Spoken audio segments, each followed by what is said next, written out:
In the first video, I talked about patterns, the ability to see patterns happening instead of that pinpoint focus that forces you to ignore everything that's around one symptom and then pretend like that one symptom is cut off from everything else.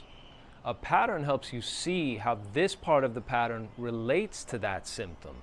This thing happening over here is directly responsible or causal or coming from this thing over here. They're happening together, okay? So the best diet is the one that's best for you, and it's based on the foods and food combinations you're eating are based on the ability of those foods to eliminate or, let's say, counteract the disease mechanism in your system. And so what are the key symptoms?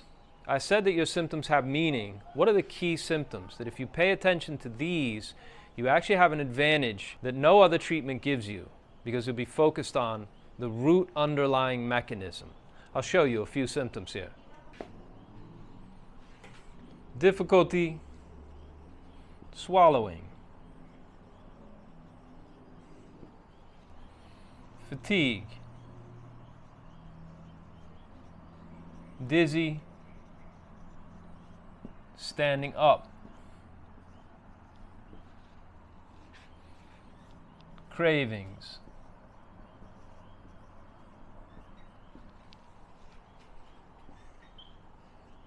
A feeling of something stuck. Usually in this area, a feeling that something's stuck in the esophagus. It won't go down. You can't swallow or clear it out of there. Pressure in the chest, right? A sore throat or a red, irritated throat.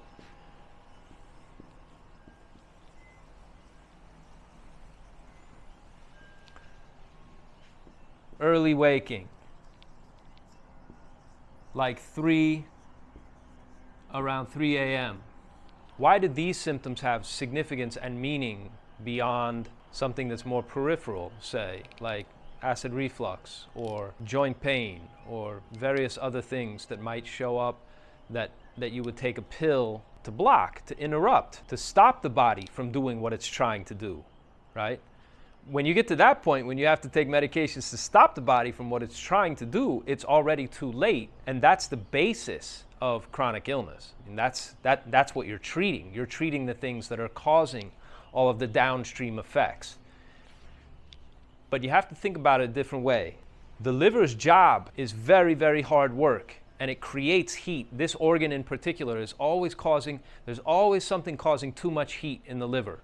This is understood and taken for granted in ancient medicine. We would think of this as stress, but the process of aging is a form of stress on the body, and your body has to run harder just to stay in the same place, so to speak. So breathing, digestion, right, waking up and sleeping and that whole cycle and all the rest. If you have a chronic illness, right, you're going to have excess heat in the liver. What does that heat do? It makes it difficult to swallow. Heat goes up in the body. It causes extra things up in the top part of the body. And a lot of times what it causes, it'll take some mucus or some kind of phlegm, what we refer to as dampness, and it gets stuck up here. You get a blockage in this area of your body, usually of mucus, but sometimes also of food. Food doesn't want to go down. It goes back up. You have too much heat. There's too much going on. Okay? When all of this is happening, and so red throat, etc., something stuck, not going down, while all this is happening, another part of your body has to keep up. Fatigue is tied to the spleen function, because when the spleen is healthy and full and flourishing when you're 19, 20 years old, you have no end of good, flourishing, healthy, functional ability. You don't really know what fatigue is. You might need a good night's sleep, but right, you're not fatigued the way old people get fatigued.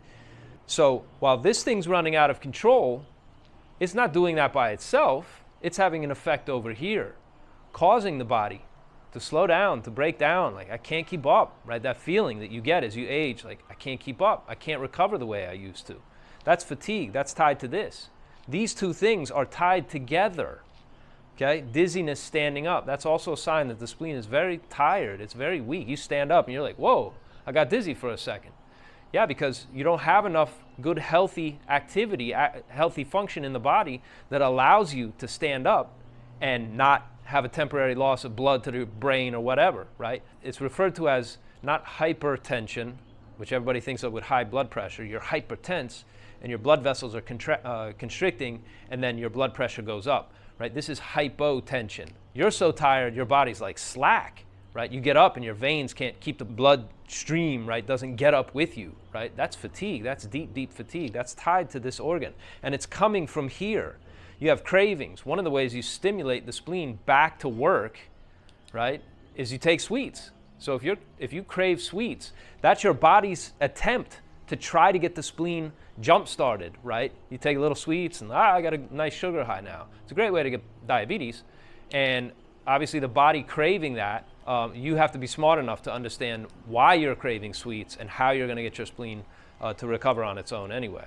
This is the kind of thing I want to teach you about in my free video training. It's a 1-hour free video training where I'm going to talk to you about the 4 pivotal organs, how they work, how they relate to each other, what kind of symptoms come from each organ, why that's happening, how they are enforcing one another, 2 different symptoms or a pattern of symptoms. Once you understand how the organs function, once you understand how the organs actually work together or break down when you're chronically ill with a digestive condition, you're at the gate of having massive power over your healing process. Because we're going to get to the next stage is you figure out how to change the root mechanism that's causing the basis for your chronic illness, right?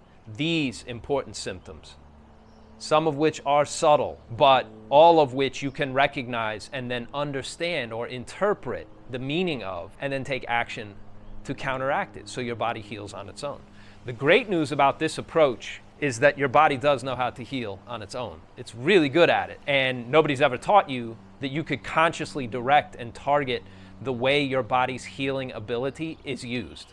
And if you know how to do this even like 10% and you just get a little bit of it right, you notice that things start improving, and then you're very motivated to figure out how to improve more. So check out the free training. I'll talk to you on the next page. I know you're gonna love it. Thanks very much. Your body knows how to heal on its own.